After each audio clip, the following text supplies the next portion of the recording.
So before we get into this video, I do want to say that I am officially going back to my original rating system, where I would grade something from an A+ to an F, instead of what I do now, which is out of 5. Why? Because it's easier, and I originally changed it in the first place because it felt so repetitive, because so many films were getting the exact same grade, and this one made me realize that out of 5, though, it's way too hard to judge something out of 5, so I feel like this is just an easier option. So, with that out of the way, let's talk about this movie.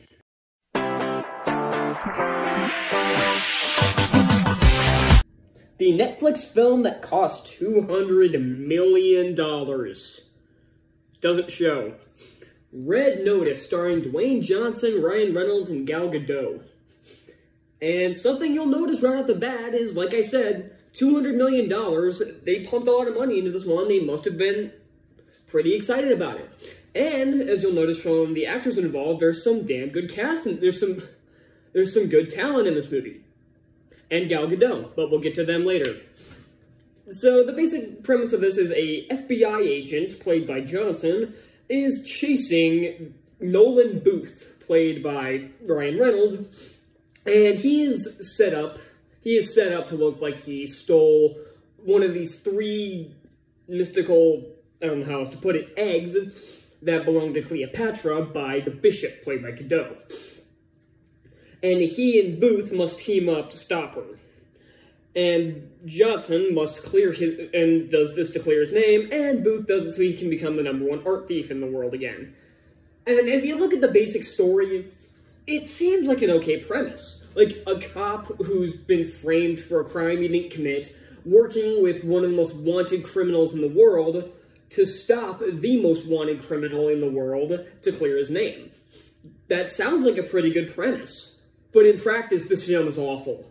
It is terrible in every conceivable way. And honestly, I really wanted to like this movie. I really did. I had high hopes for this one. But it's another Tom and Jerry. I had the exact same estimated score, which was a 3.6 out of 5, which now estimating would be about C+, maybe, B-, maybe, somewhere around there. And it's one that fails in almost every way. Now, like I said, there's some damn good talent in it. Dwayne Johnson and Ryan Reynolds should be a match made in heaven. But somehow they made Dwayne Johnson have no charisma, and they made Ryan Reynolds not funny. And post-2016, making Ryan Reynolds not funny should be impossible. Making Reynolds funny is trivial. And somehow they managed it. I can count on one hand the number of times he actually made me laugh in this, and he's doing his Deadpool shtick, which has basically become the Ryan Reynolds shtick at this point, because he does the same thing in the Hitman's Bodyguard movies, which are actually pretty good. First one's awesome. The second one's just okay. I finally got around to seeing that. But here he's just not funny. He's annoying. And Johnson has no charisma whatsoever. If you've seen movies like the Jumanji movies, or any comedy movie he's been in, well, some of them suck, but at least he has his charisma in check. And while I'm not looking forward to the movie as a whole, I'm interested to see his take on Black Adam. But something went wrong here. I don't know if it was the script or the direction, but it was probably both. And I'll get into the technical aspects later, but man. And Gal Gadot can't act. She can't. I don't care what you say, she can't act. Her best performance was probably Wonder Woman, and that one she was passable. And in Zack Snyder's Justice League earlier this year, she was abysmal. That was probably her worst performance. Here it's better, but she still has no vocal inflection. She can't emote worth crap. And she has no comedic timing. Reynolds and Johnson have comedic timing, just what they say isn't funny. That's the problem. And apparently, Ryan Reynolds wrote, like, one of Gal Gadot's jokes in this that made me want to shut the movie off. I'm not going to say what it is, go look it up for yourself, but it made me want to shut the movie off. So, yeah, with that that the story, like I said, had a lot of potential. It sounded like a pretty good premise. But not including the twist at the end, which I'll get into later, which crappy twists seem to be a running trend for 2021 cinema. This movie's twist is on the same level as Sweet Girls. I'm not kidding, and you know how much I hated that movie. And the twist was the nail in the coffin for it. This one, like, the story, this movie's 2 hours long. Almost. It's like an hour 57 or something. I wanted to stop multiple times. Like, 20 minutes in, I thought to myself, okay, I paused it for, I'm like, okay, I think I need a break. But for some reason, I decided to persevere through the last, God, why am I stuttering over myself so much? Through the last hour and a half. But everything is just an excuse for more shitty fight scenes. And let's get into that. Let's get into those action sequences. They're all terrible. $200 million, my ass. This movie does not show off its budget. I don't know how much of that went into Johnson and Reynolds' pockets, but probably the majority of it, since the effects in this movie look like absolute shit. It has an over-reliance on green screen, and all of them look completely artificial. None of the actual action effects look any good. The direction during them is superbly incompetent. Like, there's a chase underground near the end of the movie, and other than one shot, which was actually pretty cool. It was like one little sweeping shot that kind of like swerved around the cars to get to the main character's car. That was a pretty cool shot, but the rest of it is so poorly shot. And side note, speaking of shots, as far as there are a ton of guns in this movie. Like, everybody's shooting around everybody, and that's not a problem, but nobody actually gets shot in this movie. Like, at all. Why does everybody have such shitty aim in this? Like, no one gets, like, clipped on the arm, clipped on the leg, and nobody gets killed. Or if they do, it's not from a gun. And I swear there was one portion during the prison break sequence where Johnson was shooting a gun, and I swear one of the CGI bullets hit one of the people in the head as they're, like, trying to, like, crawl under a door. I swear it hit one of them in the head, and the effect just vanished after that, because it was supposed to look like it missed, but they put the effect in the wrong place. That is the most incompetent thing I have ever seen in my life. That is embarrassing. The score is terrible. Like, I try to praise music as much as possible, because a lot of people don't really care about musical scores, but I do. And the score for this was trying so hard, much like the script itself, it's trying so hard to be Indiana Jones, to be National Treasure, one of these great adventure, or Jumanji, hell, the Dwayne Johnson Jumanji movie. It was trying so hard to be those, and it failed to be. And it doesn't help, but again, the action's terrible, the script is incompetent, almost none of the jokes land. And now we're going to get into my least favorite part of the film, the twist. Ugh. I have no idea why, but Netflix films can't write endings. I don't know what it is, but they can't fucking do it. Trollhunters Rise of the Titans was a fantastic film, and I bring this up in almost every single one of my reviews, but the ending pissed me off so bad. Sweet Girl was already a terrible movie, but ended up with a 0 out of 5 purely on the twist alone. Like, had the movie been great up to that point, and then the twist happened, it still would have gotten I still would have given it a shitty score. And this one, whoo boy.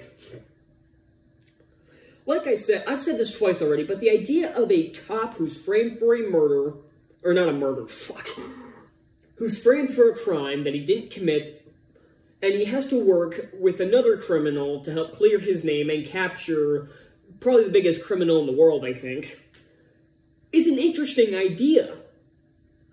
But then that was like the only thing the movie had going for it. Then they chucked it out the window when it's revealed that Johnson Hartley is working with the bishop. Or I should say, is the bishop, as both of them are the bishop. And their explanation for that is there are two bishops in chess. And a lot of pawns. Yeah, they make that show. Fuck off. And this is such a sequel bait at the end, because even at the end, all three of them end up going off to somewhere to steal more shit. This is another thing. I hate sequel bait endings. Unless I know you have an idea of what you're doing next. Like, I know a lot of people shit on the ending of The Maze Runner because it was such an obvious sequel bait. But you can tell what they're trying to do with it. Oh, the reason they were in the maze, the world's gone to shit. That's part of the reason why they were in the maze to begin with. It's setting up the possibilities, or any of the Marvel movies with their end credit sequences, it's setting up future possibilities, and you have an idea of what they're going for. I don't know what the hell they're going to do with a sequel to this, and apparently there's one already in the works, because fuck quality control. And this combine this with Army of Thieves and, I guess, Planet of the Dead, which is the sequel to Army of the Dead, it is clear that the studio executives at Netflix will greenlight anything. I saw a quote on a really long review, too. It was a really bad review. And I know I said I'm going to stop looking at reviews, but this wasn't one on, like, Rotten Tomatoes or something. This was just some random website I found. So I decided to look through it. Because I was halfway through the film, and I'm like, this is shit. And I decided to look through it, and I'm like, yeah, this person's absolutely right about everything. And at the end, they called this... The term they used for films like this, in Army of Thieves, is fool's gold. And if you know what that quote means, you're probably wondering what that means in context. In context, it's... Okay, if you don't know what fool's gold is, it's like it's what they call like a piece of like metal that like looks exactly like a piece of gold, but it isn't. Like when people went mining for gold, and they would find something that looks like gold but isn't, and that would draw on a bunch of other people thinking they found gold. Fool's gold. That's the basic idea of what it means. But in context, it means it's that people can come into is that they don't have anything worth it that people want to keep coming back to. It's like the Marvel movies, people go see multiple times. Or Star Wars movies, people go see multiple times. Because they have a reason to return. With these films, they'll just greenlight anything because it'll give people an hour and a half, 2 hours to consume their latest garbage and then be done with it. And then never come back to it. So their opening numbers are always high, but then the movie always falls back into obscurity. I haven't heard a damn thing about Army of the Dead since that came out. Except for the sequels and the prequel shit, which is, oh, fuck my life. But other than that, nothing. You know why? Because they consumed it within the first weekend, and then they were done with it because they knew it was trash. That's the idea of, like this, an Army of Thieves, which was the one it compared to, and that's exactly correct. This movie, Red Notice, is fool's gold. That's exactly what this is. So, yeah. Don't watch this at all. I don't care if you like Dwayne Johnson. I don't care if you like Ryan Reynolds. Ryan Reynolds is one of my favorite actors, and he annoyed the fuck out of me. And the ending will piss you off so bad if you weren't already angered by the sheer incompetence of this film. Don't see it. Back to my original rating system, Red Notice gets an F. Fuck this movie. So yeah, thank you all so much for watching, and tell me what you thought of Red Notice, because I know a lot of people saw it. And if you'll excuse me, I have to go watch Home Sweet Home Alone. I got nothing to say other than just pain.